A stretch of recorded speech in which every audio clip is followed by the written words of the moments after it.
Guys, we just got done watching episode 3 of Ahsoka, and I have a lot to say.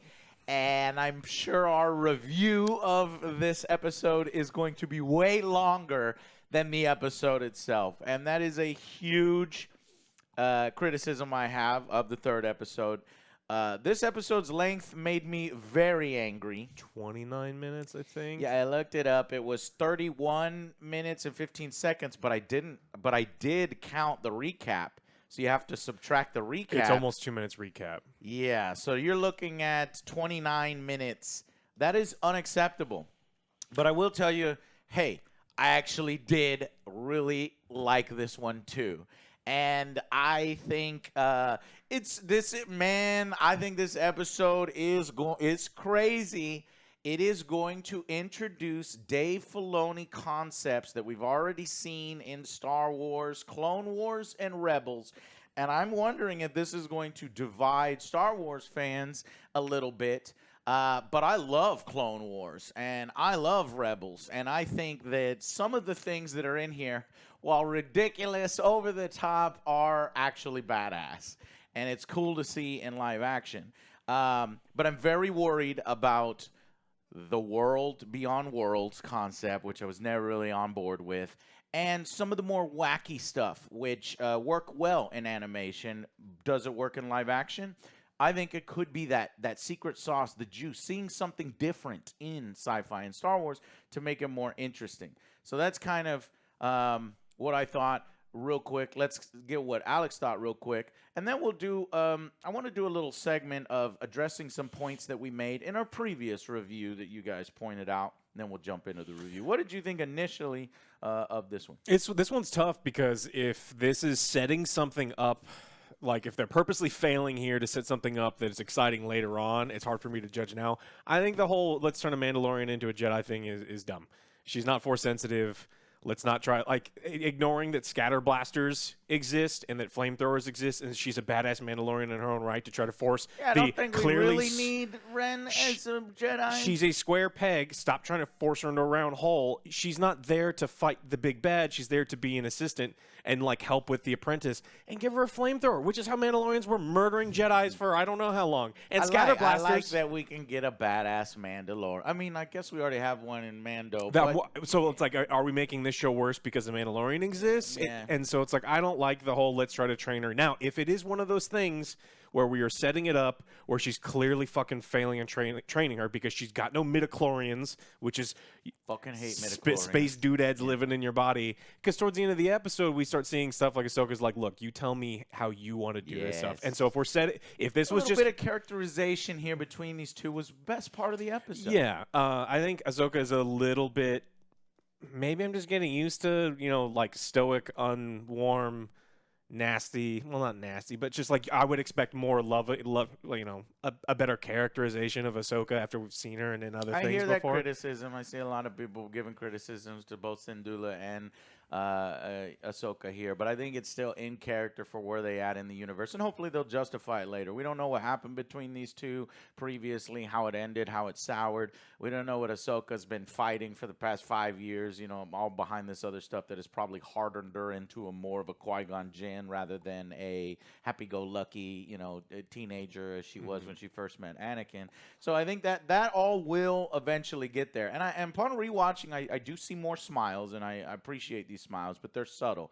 So the direction might be going a little too far in the stoic. Yeah, and it's absolutely acceptable that characters can change and do all these things. I think it's just important to clue in the audience why they would be doing something like that. I mean, it's why. So that's what I'm hoping for, and we'll talk about in the details. In these little scenes that set up, they needed to maybe set them up a little proper because they're over the top. And if you could do things in the script that help justify it and soften the blow a little bit. Yeah. But okay, so before we do that, let's jump back into a recap of episode 1 and 2 and what you guys said on what we said. And initially, I think we all agreed Why? It's so odd for Ahsoka to have brought up HK droids specifically. Well, upon rewatch, I figured out it is not odd. It is because she literally fights HK droids at the start of the show. I had forgot that those were HK droids. So she's curious. It's like, that's where those droids came from, the Corellia shipyards. And then, so you say... when I initially saw, Sabine in, with a green saber, she's also got Mando armor. Who does this remind you of? Green saber, Mando armor. It's like, if you said Grogu, then so did I, because it's like, why take away these character traits from someone I like more to give to, Sabrine Wren, who never really wanted that stuff. She wanted the Mandalorian stuff. It's a big part of her character, but the Jedi stuff, initially, I thought she never really exhibited Force powers, and I went back and watched some scenes of Rebels. There are some scenes in there that it does imply she might be Force sensitive, like a lot of characters are, but she was, very, very stubborn. So I've softened my stance on that, but I'm just trying to figure out, let's just look into the future. Is Filoni and Star Wars, Disney in general saying, hey, this is the Mando that is also a Jedi rather than Grogu? Why? Because she's human and can talk? Because Grogu can't really do that? I don't know why we need two like that, right? And it makes me worried for Grogu. Are they just going to keep Grogu in that fucking robot body bullshit, his whole fucking character arc? His baby chair suit of armor and relegate him to that. Boo! If that's the case. So it's like Ren is almost like this Grogu thing. But, yeah. So, and then finally, many people rightfully pointed out how Ahsoka doesn't want to train Grogu because of his attachment to Mando. His strong attachment, his strong feelings for Mando. Yet, she comes over here and she sees Sabine Wren's strong attachment to Ezra. I mean, she knows this. It's the way that she gets Wren to help, because, like, I want to get Ezra back. And it's a strong attachment to Ezra. And she's like, I got to train her. What? Is this a plot hole, Dave? John, what? Kathleen, what is happening here? I don't think it's a plot hole. So, like, Grogu is powerful, and Sabine is not powerful. She is a person that has no force sensitivity whatsoever, right? So they're worried that, like, Grogu can't fuck Yeah, shit and so up. it's like the problem with, like, Anakin as a child. They're like, holy shit, this guy is, like, one with the goddamn force. If he goes bad, we're fucked. If Sabine goes bad, you just throw her out of an airlock. Like, no one cares because she can... Nice. I don't know. Nice explanation. Okay, so those are just some things that we wanted to cover from previous. Yeah. So let's jump into this particular episode. And I think the reaction to the first two episodes is good. There's always going to be haters. I did watch a few hater, things just because it's good to get different opinions. Haters of the series so far? The series so far, yeah. Some good points in there. Some really bad points. And some borderline weird fucking points in there. But but I agree with Joe. Even brought this up. The annoying plot MacGuffin device. It's like the Egg McMuffin. There's no reason whatsoever that they would not have it in hand, other than they fucking forgot and they wanted to have a scene that doesn't make any sense. It's the whole. Hey, we're redoing the thing from, what is it, Star Wars Last Jedi? The Rise of Skywalker, the MacGuffin that travels the Goonies to the thing, and you got to do this. I just hate that kind of stuff. But thankfully, in this episode, it feels like, okay, we're moving the plot. We're at least getting the characters closer to where the action is happening. I kind of like where the pacing is going. I don't like the length, but I like that, hey, we're already in conflict with these Dark Jedi already again. So you have that kind of good criticism, then you have bad criticism. I don't know, what is this? Making fun of the Force is female. Let's see.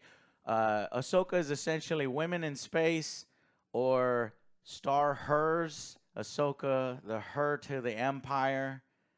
I guess they're upset that there are so many women in positions of power in this particular series. I don't know. When are we going to judge a piece of content based on its merit? There's really upset seeing that. Syndulla is a genius girl boss. Okay, I guess somebody didn't watch Rebels. Sabine is a dated 2016 social justice warrior plucked from the Tumblr Hall of Fame. Oh, hair color. Is it The you hair don't like the color hair color? immediately. Sabine wasn't like I don't think was a very well written character in the first 2 episodes, but it has nothing to do with her hair color No. or Tumblr. I don't know. There are a lot of men out there who really dislike diversity and women in positions of power not acting like however they think a woman should act. They say that they're mimicking men. They're not acting like women. They need to act like women and not act like men. Barefoot in the kitchen, pregnant, that kind of thing. That's the only. I guess. So that's the kind of criticism that's like really, and a lot of people are buying into that kind of stuff, and it just really bothers me. It just sucks, man. Anyway, so they hate on her haircut, which I'll admit I hate her haircut too. I don't like the hair when she cuts her hair at the end, but they go a lot harder on it. There's like she gives herself a lesbian haircut. It's like, bro, do we need to go there? Just say her hair sucks. I wanted it to be worse because it's like a vibro blade, right? Yeah. Like I want it to be like awful, and then she just goes, "Oh my god, I haven't done this in a while. I don't know what I'm doing." She looked good with long hair, darn it. Yeah. Anyway, I get it that she had her hair like that in the Rebels series, but and she's going back to that. But all right, so anyways. Let's get into the episode itself. I like that we're already going back to the Eye of Sion. They are directly taking them on. They're just going straight there. But, so they enter the system. They see the ship itself, and they immediately come under attack by 6 starfighters. Mm-hmm. And, well, actually, before we get there, I'm sorry.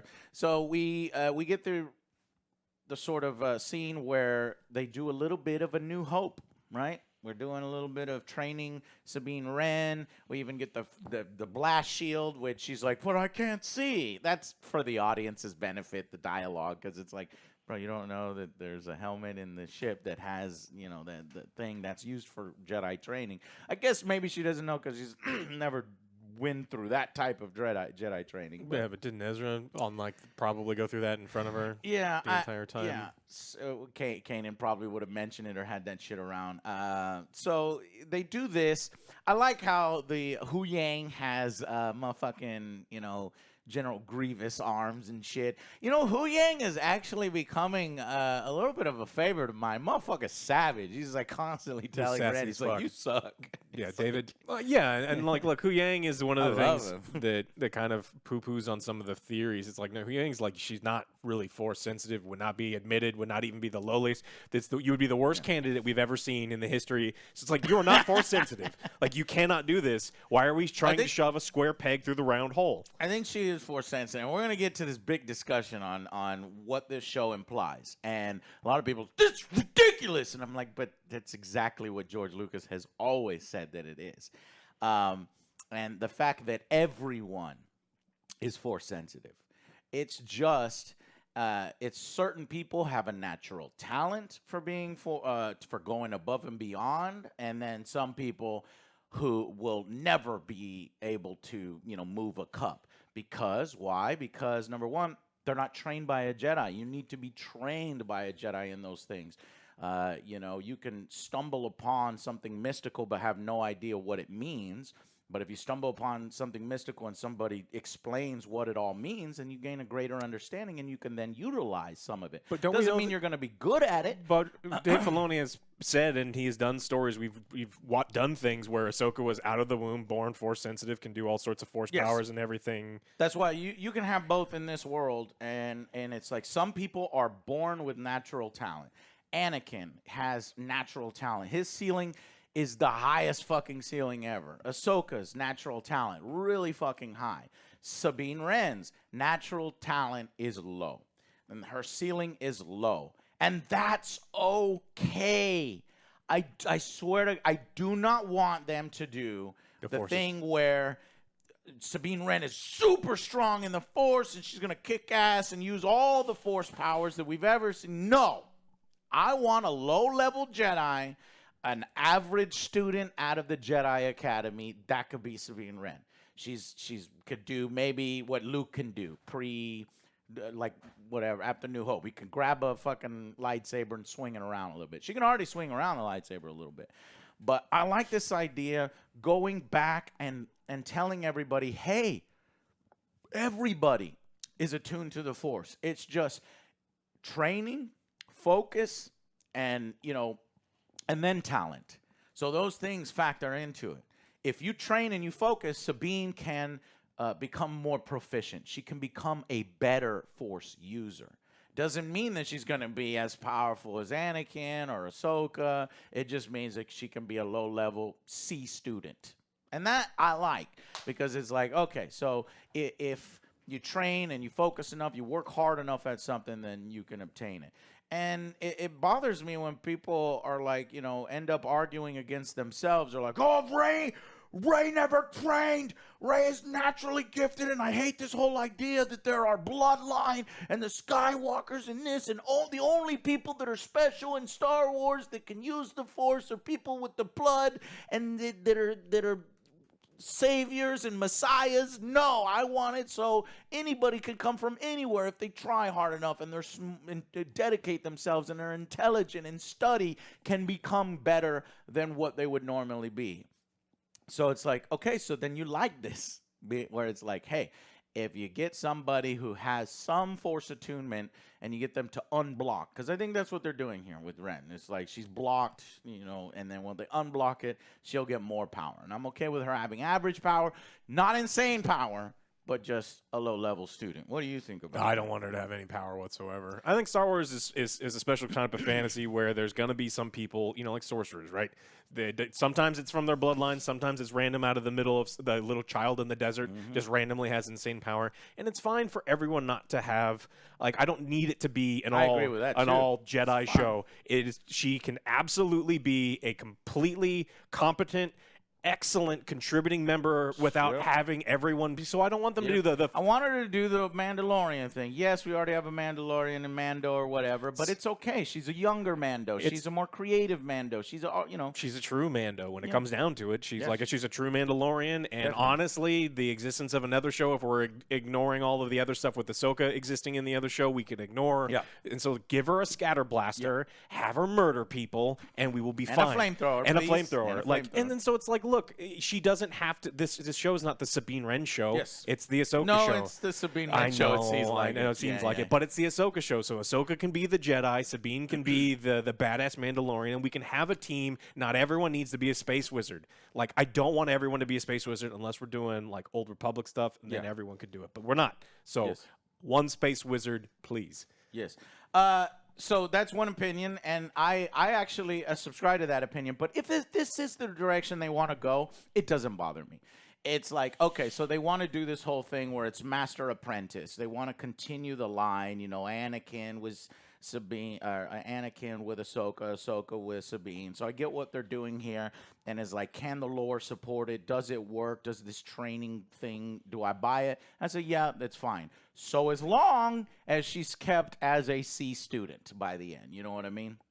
So already Sabine Wren has gotten more training than Rey has ever got, though she is the worst candidate, and we get some low-level music. By the way, I'm sorry, I forgot about this. Maybe I should put this at the beginning of the video. Joe's in New York, so Joe's not here today. We have little Joe filling in for other Joe.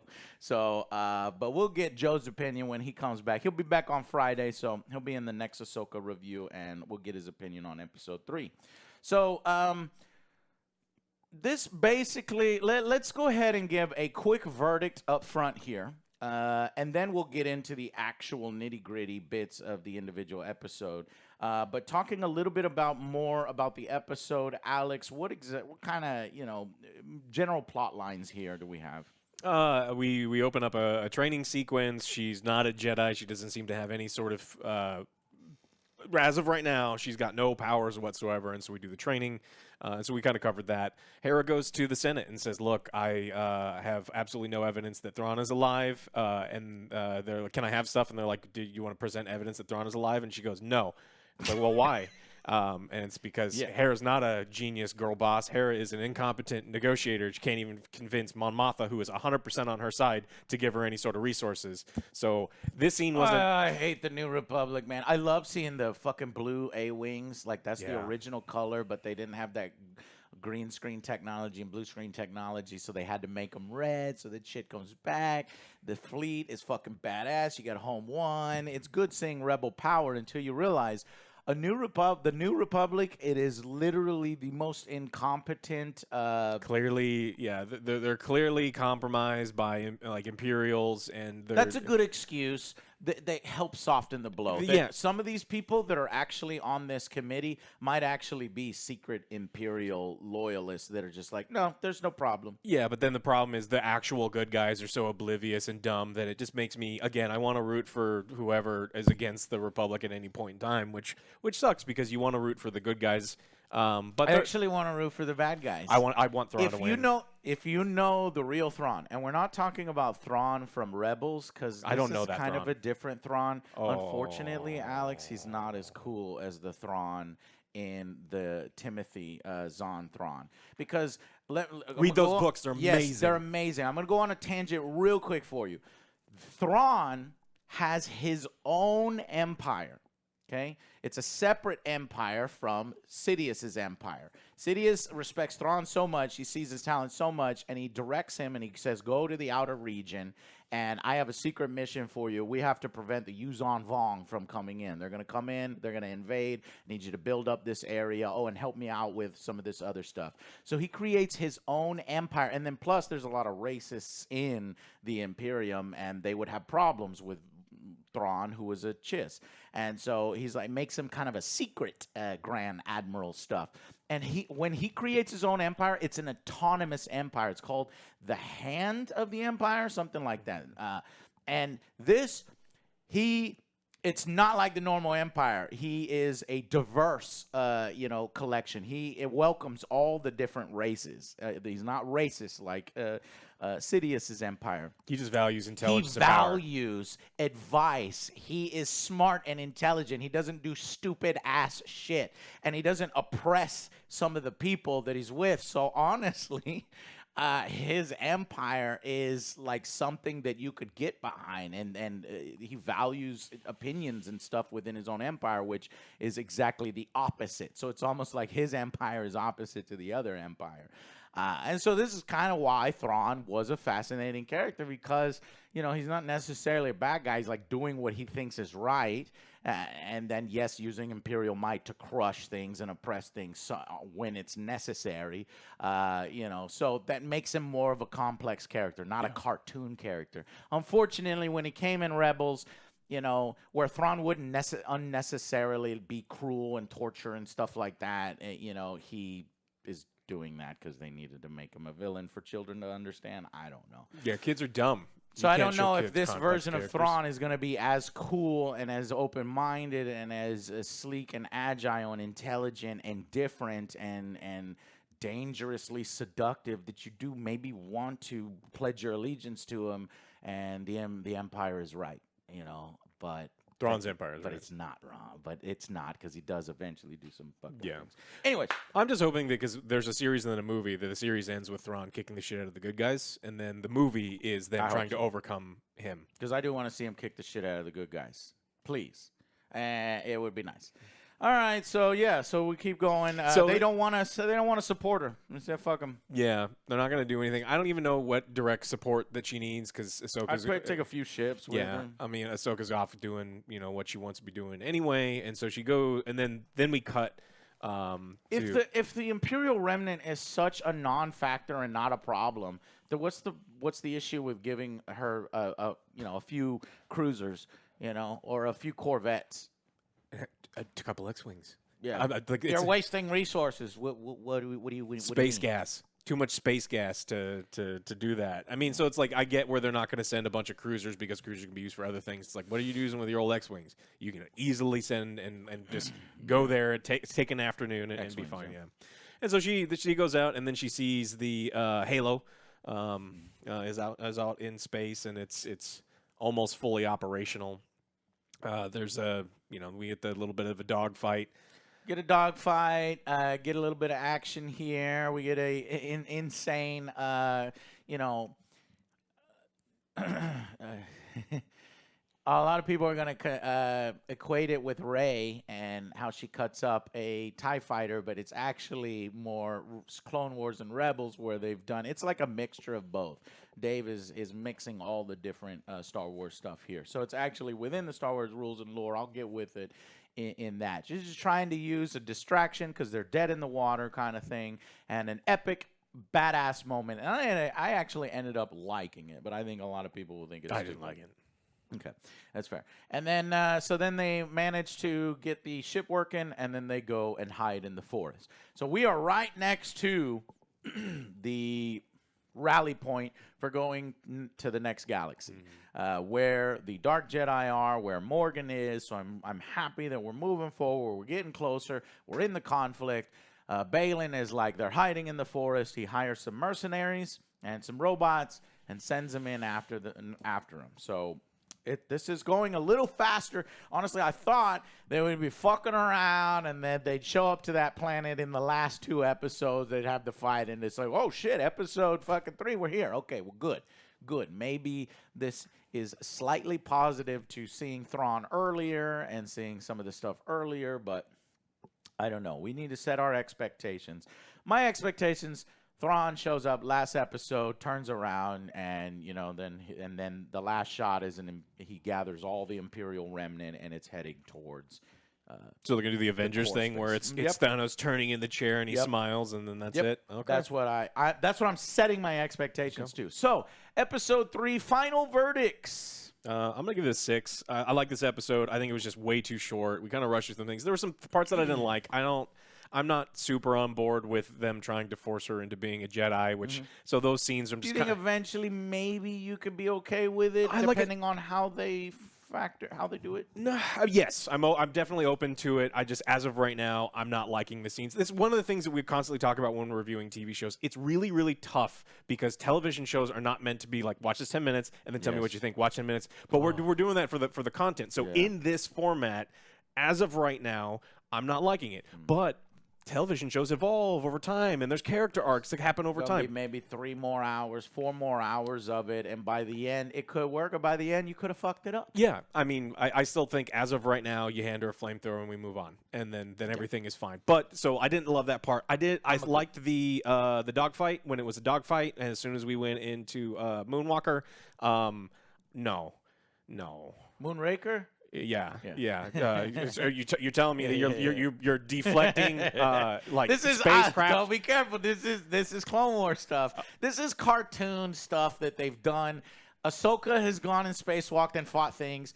Fucking there's cartoon stuff that works, yes, and there's live action stuff that works, and then they're trying to do something visually different. And I like it when they try to do something different. And this was something different. But I think the dialogue needed to support it and show it in a different way. It was way too cocky. It should be more like, this is a desperate attempt. I'm going to try. We are dead in the water. They are coming at us. They're going to shoot us. We're going to blow up. I have to appeal to their sense of fucking vanity. Hey, I'm a motherfucking target. I'm going to take you on. Let's do this. Hey, shoot at me. Something to change. Why would you shoot at her? Just blow up the ship. She's going to die in space anyway. Because you're a fucking Padawan and you're like, I'm going to fucking, you're challenging me? I'm going to fucking kill you specifically. Set it up more like that. More. Instead of, this is a normal tactic, this is tactic 3.21 that I've used 15 times, boo, and we're done, right? It needed to be more like, I got nothing. I'm going to try this and see if it works. And, oh, shit, I did piss her off, and she's, attacking me. So good.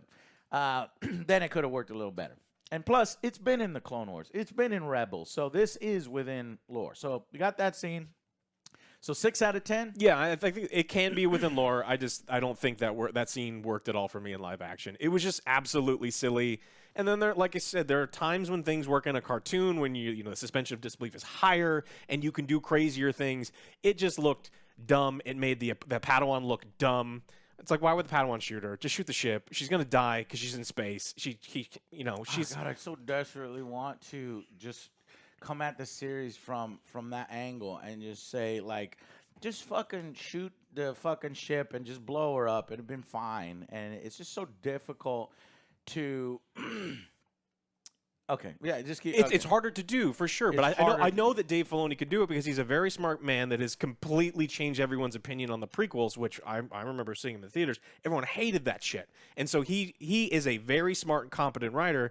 And he's doing throwbacks to what he did with Plo Koon in season 1, episode 2. He's doing a throwback to what he did in season 2, episode 2. But of Clone Wars. Ahsoka only for people who watch those things, or can like? Yes, that's what I'm saying. Yep. Oh, well everybody's like, do this amount of homework before you can enjoy it.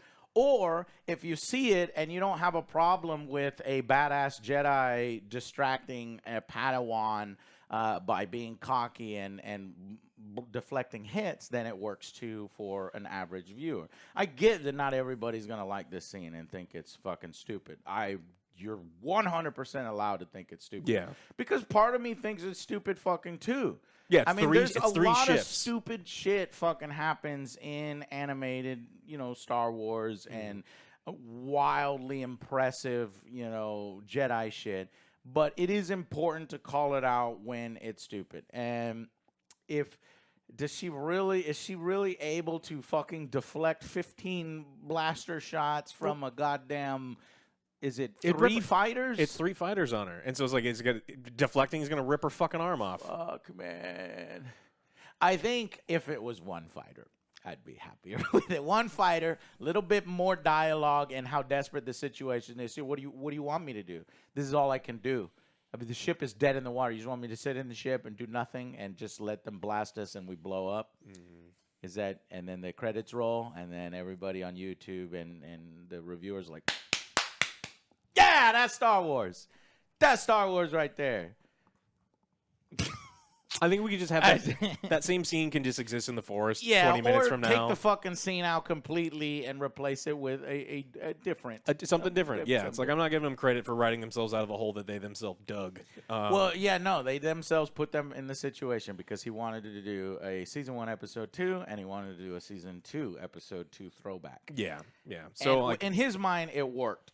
And I could see the divide between animation and live action, and it's more apparent here. Yeah, so I think this is an above-average episode. I think there's still plenty of cool stuff in here that's happening. I just think that, one, the length, and then there was some scenes that are just straight up not working for me here. So I don't think this is a bad show. It's just the scenes that didn't work is the lightsaber cutting the, or what do you call this? The spacewalk scene. Oh yeah, I don't like the spacewalk scene, and I was frustrated the entire time about the training, like them trying to say like, oh no, anyone can be a Jedi. It sets up all sorts of weird things because I love Star Wars, and then it's like, wait, anyone can be a Jedi? You're telling me all of the richest people in Coruscant have not been paying Jedi and Force-sensitive people to train their children? I don't think they're saying everyone can be a Jedi, and I hope they're not saying that. Well, you were saying that anyone can be trained to utilize the Force better than not using it. So that's what I'm saying is like, can you imagine all of the aristocracy of Coruscant saying, I want all of you to train my children so that they can all be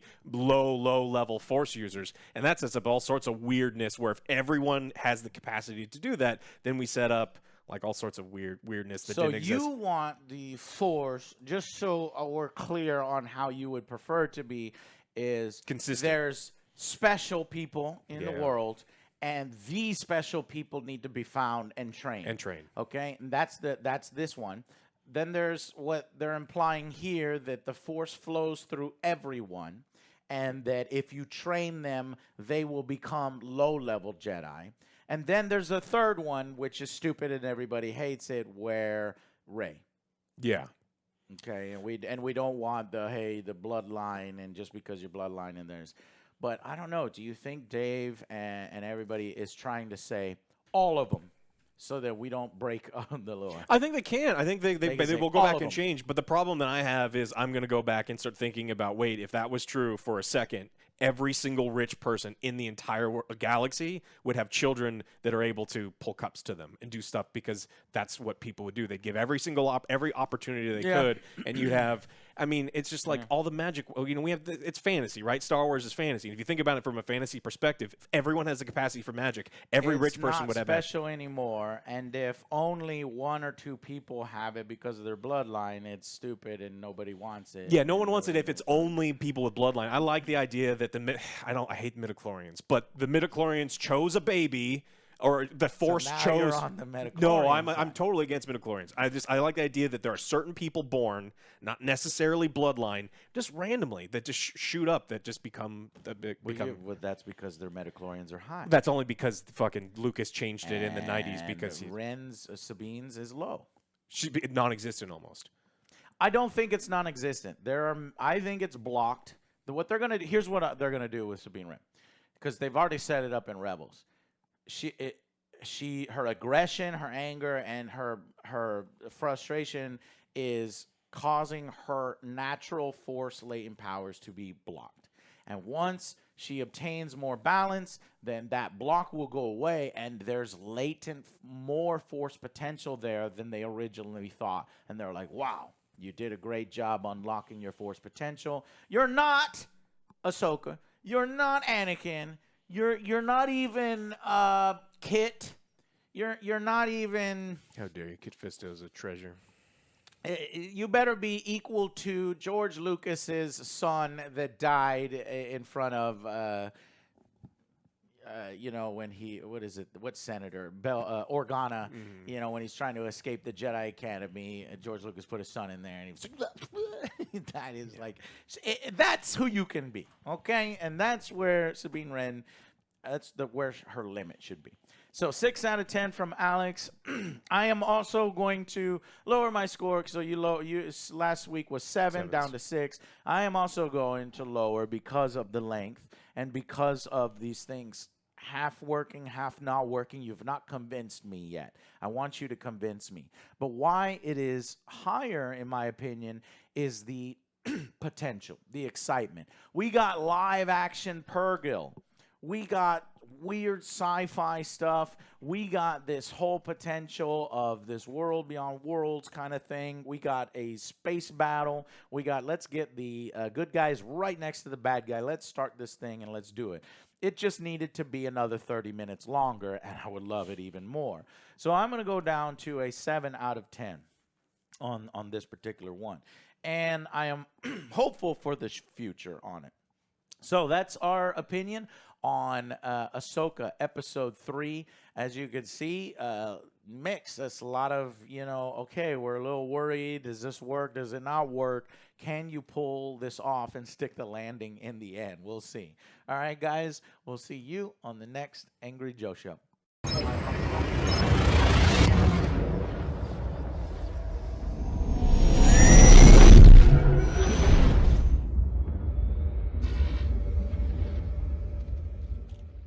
Okay, so welcome to the breakdown. So, Alex, the very first thing, what do you know? Let's see, what do we see? Training. Fuck yeah, the training. That's the. You're a Jedi. You're a Jedi thing. Your midichlorians are hiding, and you've locked yourself off from the Force, and even though that's never happened before, and right, training with the lightsabers with Hu Yang being savage. It's fucking David great. Tennant's amazing. He is. They do the blast shield. Like, it rhymes. It's George Lucas. It rhymes. Yes, but I'm starting to think maybe we need to stop rhyming so much. Maybe we've gone too far with the rhyming. Okay? Just because George Lucas in an outtake said, "Hey, I hope this works because it rhymes." Everybody wants to rhyme. I'm done with rhyming. Let's not rhyme anymore. There's too much fucking rhyming. Because they literally lift this, scene for scene kind of thing from countless iterations of this. Not just Luke, but they've done it multiple times before with Ezra, with other people, yada, yada. So, she starts hitting her with sticks, and I'm starting to see some people's point where the scenes drag a little bit. It almost feels like they're trying to fill time. Don't do this. Don't do this. Well, I think You need a better editor. I know you love the material, and I love the sets, and I love the costumes, and I love the setup. But there are moments where it's dragging. Yeah, but I think what you said last week is probably that could be true. Is that this was a 7-episode series, and then they're like, "Holy shit, we need to make episode 2, cut it in half, and make it 3, so we need to stretch out the length because it's already too short." Bro, she hits it with a stick like 7 times. It's like, don't you know the rule of 3? You know that you gotta get it going, get it going. Finally, she gets a little upset, Ren, and she starts connecting a few times, but then gets her ass kicked. I'm like, perfect, good. Other than dragging it a little, I get what you're doing here. I'm okay with it. It's just, are we really doing the Mandalorian Jedi? And we are. There's no way around it. We're doing the Mandalorian Jedi. That's what we're doing.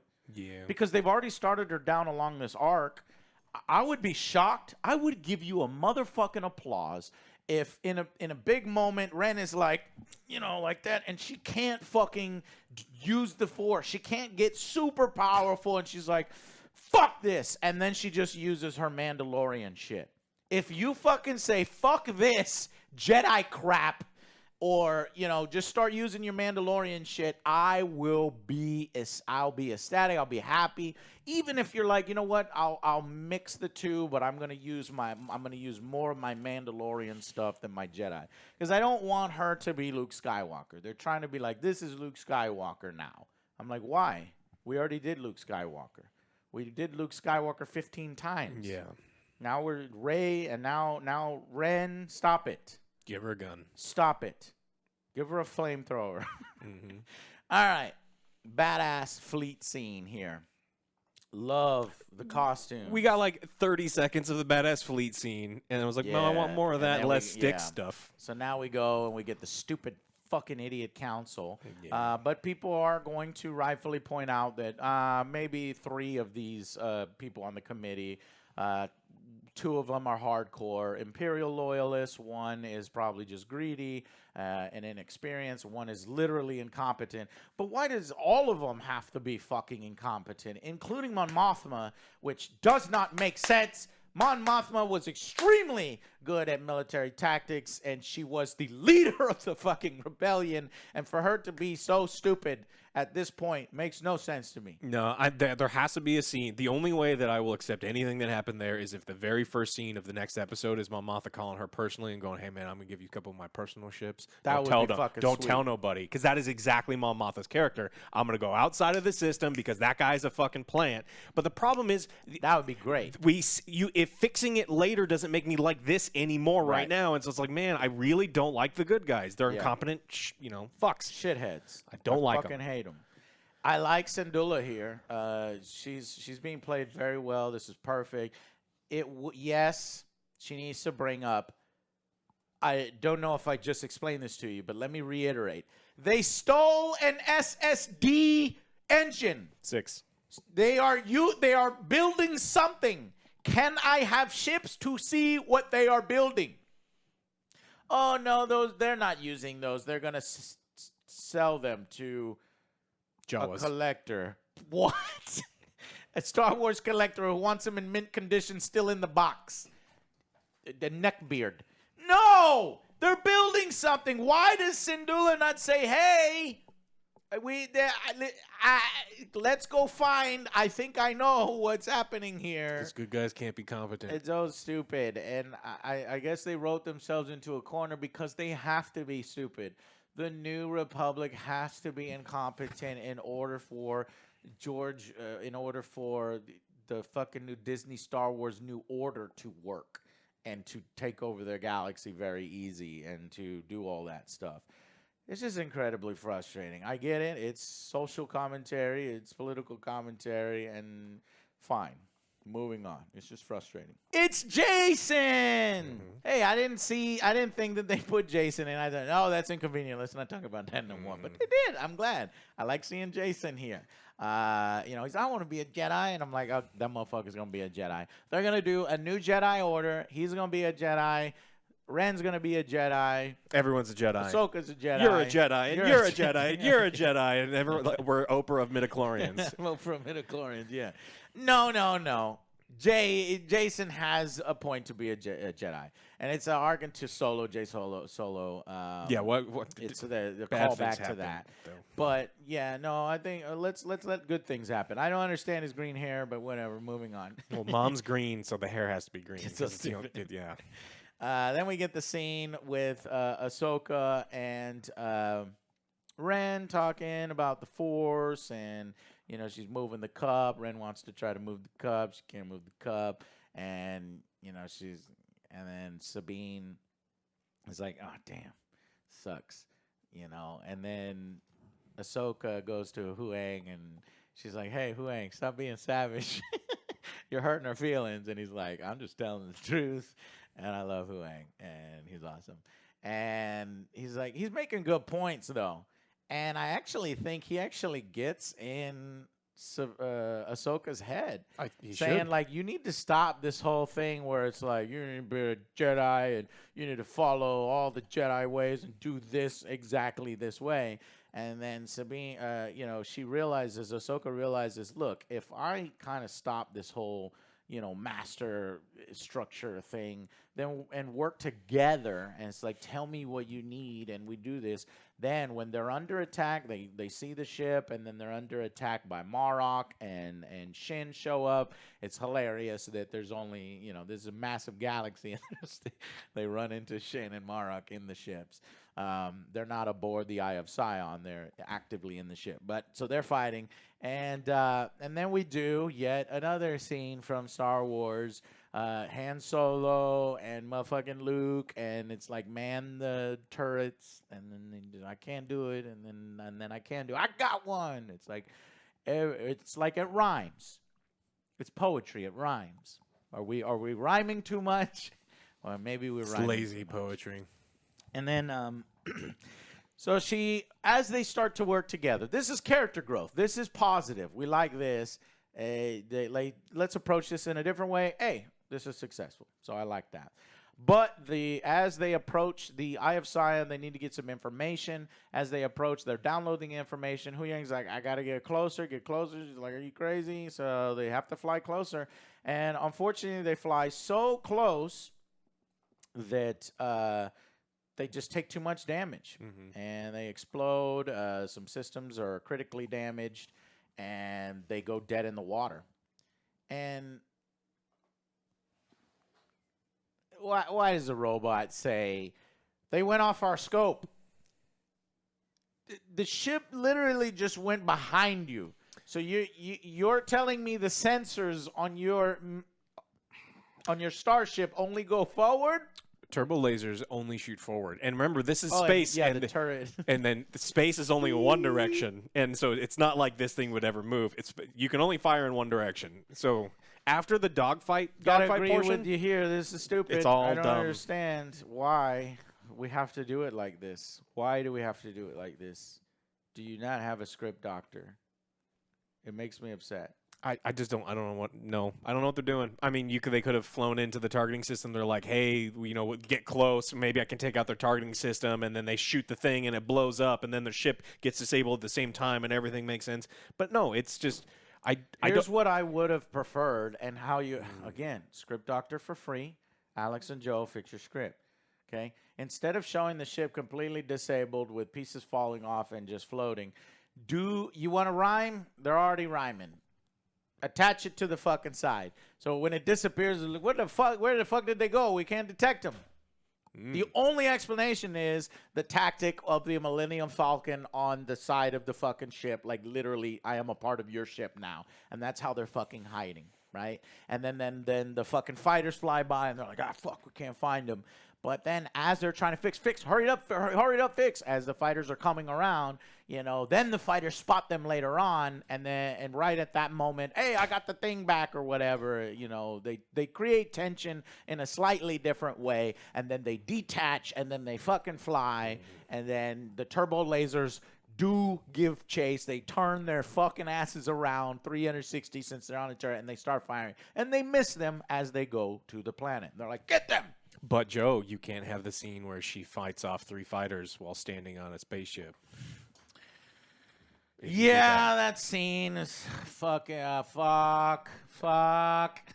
Look, I get it. Conceptually, it's cool.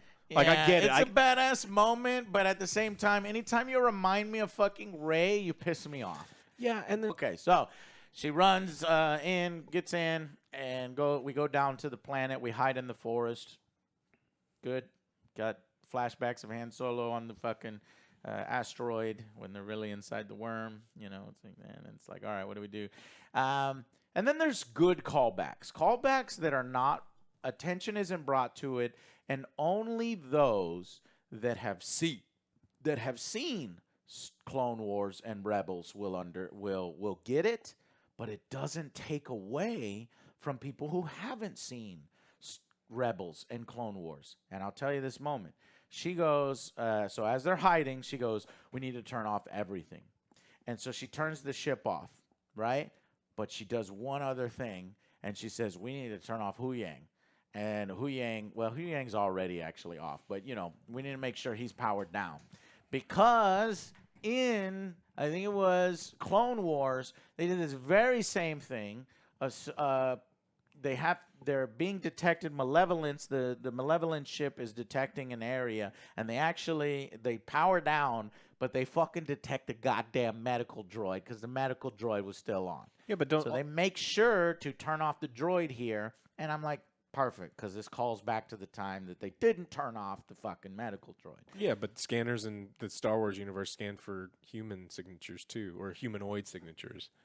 Shut up. It's the very first Shut thing in up, Star Wars. Alex. They're like, Just hey, shut up. You remember New Hope, right? Where they're scanning the thing and they're like, oh, there's no life signs on just that shut one, up. sir. It's like, no, they would be scanning for You're human right. life. So Yes, you're right, but then we don't have fucking story, we don't have fucking thing. again, I'm not Fucking giving moving you on. credit for writing yourself No. into a hole and limping Shut your way up. out of it. It's Like when fucking Ben Affleck says, why are we sending motherfucking scientists, why are we teaching scientists how to fucking drill instead of, just shut up, Ben. Yeah. I'm just shut up. shut the fuck up. Anyways, and then they fly over. They couldn't find him. They say, it must be in the goddamn forest. And then we'll send in some mercenaries. There's some some alien mercenaries in addition to the HK robots, and they go out. I'm like, all right, cool. We're gonna get an excellent episode next. Oh, I forgot. As they're going in the atmosphere, they run across the Purrgil. And that was a really cool moment to see the Purrgil in live action. I love space monsters and creatures in video games, in 4X, Space Empire games. I always hope that there are monsters and little things that you can interact with. And that's what these space whales are. Some people are going to think this is stupid. Some people are going to think this is over the top. This is ridiculous.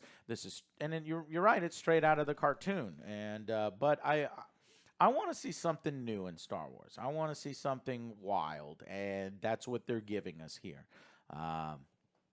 This is totally Dave Filoni stuff, okay? Straight from animated Star Wars, and we're going to see how people react to this wild, wacky, whimsical sci-fi stuff in Star Wars. Dave has always had this kind of more out there, let's test the boundaries of Star Wars. So how do you feel? How do you feel about the Purrgils? How do you feel about, going to a different galaxy? And, I think I'm ready. I'm ready. I want to see what you do with it. I'm hoping that this leads to the other galaxy. Thrawn comes, Ezra comes, but we eventually get a new threat. Yuzon Vong. Something new to Star Wars, something to refresh, something to kill all of our characters because we hate them and we want Thrawn to win. And yeah, We'd have to completely just Disney would have to admit that the sequels were a massive failure. Well, here's another interesting thing.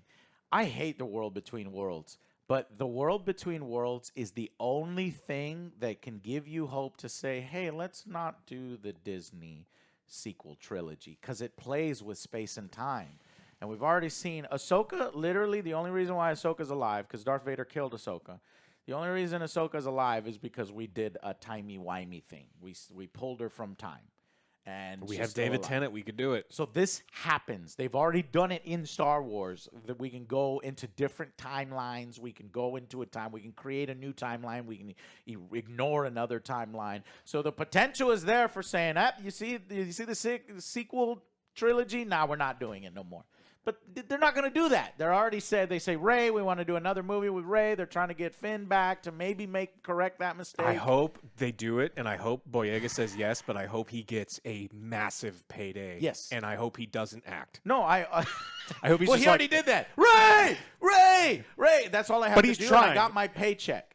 But Yeah. I want him to be like, no, I want a writing credit. If I come back, if I need to say, like, I'm not going to let you do that to me again. So let me see what you're doing with my character. Okay, all right, I'll do it. Pay the man. But otherwise, I'm not fucking doing it.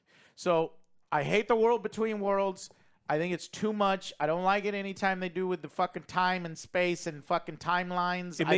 I didn't like it. It lowers consequences. It makes consequences mean absolutely nothing, right? Because There's you would no tension. There's it's just like, oh, Darth Vader won? Cool, we'll just go back in we'll time. fix it. We'll go I'll into the fix it. world This person between died, it worlds. doesn't matter. Or we're going to erase these last 3 movies. We'll I know don't 3 want movies. it. Yeah, I don't think want it. Disney would do it because... And I know Disney's not going to do it. Yeah. So don't hold this hope that, oh, well, maybe if we do that, we can get rid of this. No, it's not happening. It's not happening. Unless they want to have 2 simultaneously running Star Wars timelines where Rey exists in one timeline and Ahsoka is in another one, but I don't know if they could do that either. Maybe this is how they explain where Luke has been. Where the fuck is Luke? Where's Luke in all this? He closed himself off. Oh, wait, no, he's dead. No, Luke Luke it was is, before? This is young Luke. This is CGI Luke. Ahsoka just... He's building his temple. So...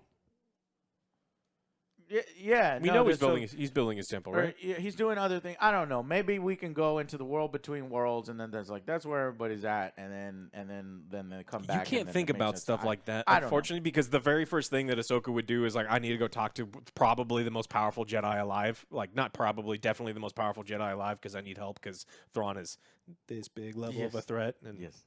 Yeah. Okay. Well, so then that's it basically. I tells him to go in the forest, and then it ends. So, yeah, okay. That's our opinion on it. What else, Alex? Talk to me. I mean, you mentioned the Purrgil. I mean, we saw them in episode 2. Yeah, what do you think of the Purrgil? I don't. As somebody who didn't see Rebels. I heard how Thrawn was defeated, and I will forever hate them because I like the character so much. And That's for children. It's like, you did what? You did what? You made space whales, and that's how you... No, absolutely not. And so I will always not like them because I didn't watch it. I haven't watched seasons 2, 3, and 4, and I just heard about them in the worst possible way. So it's like cool that I like that there's potentially crazy things out there in the universe, but that's not how Thrawn gets taken out in my mind. I actually think it's a good way to take him out because it's a bit of a cop out. He doesn't get defeated via tactics and strategy because you cannot defeat Thrawn through fleet maneuvers and squadron formations. You can't. And so how did they defeat Thrawn? Ezra forms a connection with fucking space animals who are migrating to a different galaxy, and he manages to convince the Purrgil to attack a Star Destroyer, and fucking, as they're fucking light hyperspacing, as these whales are hyperspacing to their breeding grounds or whatever, they take the fucking Star Destroyer with them. They literally take it. In animation, it looks ridiculous. In animation is for children. But when I'm thinking about it more and more and more, I'm like, yeah. I mean, Thrawn didn't plan for that. That's something that he's like, fuck. I didn't study this. I don't know what to do. And so it's going to piss him off, and I like that he's still alive, and I like that he come back, and I like that he can be the big bad guy, and I want him to whoop people's ass when he comes back, and then only when we go into a movie or whatever does he get defeated. Hopefully not through space whales, because that's a one-time thing. I'll allow it one time, right? I wasn't super satisfied with how he was ultimately defeated in the books either, and I'm hoping they don't do that. Ooh, that's even worse, so man. Just getting fucking shot. To be honest, I love those books, but I wasn't thrilled. I wanted it to be more I wanted Sherlock Holmes outthinking Moriarty, which is what I honestly think should have been set up. Like, if Sabine is a fucking genius and she is a genius in one specific way. Like Thrawn's better than her at every other thing, but she's got one thing up on him. She figures out a way to beat him using that one thing. I'm fine with that. No, if you set it up. it'll be Sabine and Ezra. Don't take that moment away from Ezra because Ezra is the one. Yeah, that should I have take no. down Like I Thrawn. said, I don't think season 1 Ezra like made. No, I hate Ezra. I hate Ezra season 1 and 2, and I understand why he is so fucking annoying. He's even annoying in season 3. It's only until season 4, and then the conclusion where he starts to get tolerable. And I still don't like him. He's not a favorite of mine. They put up a picture. Who do you like best amongst the Rebel cast? Chopper. And Chopper is one of the best parts of this series. I like Chopper a lot. If Chopper commits a bunch of murderous. war crimes. If If he war crimes Thrawn, I'll allow it. If Ezra defeats him, though, Thrawn has the biggest body count of all these. He's killed like 40,000 Imperials. Anyways, and look it up. I'm not lying. Oh, Chopper. Yeah, Chopper has killed 40,000 Imperials.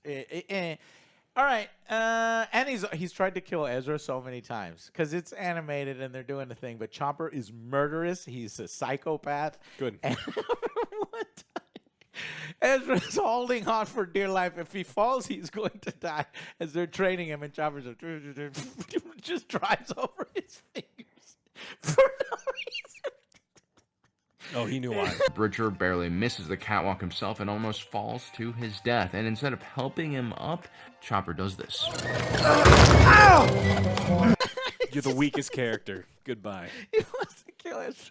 Anyways, thank y'all guys so much. I went a little long, and you tell us, share what your thoughts on Ahsoka episode 3. This episode is twice as long as the actual episode. Ours was an hour. See you guys on the next Angry Joe Show. Bye, guys.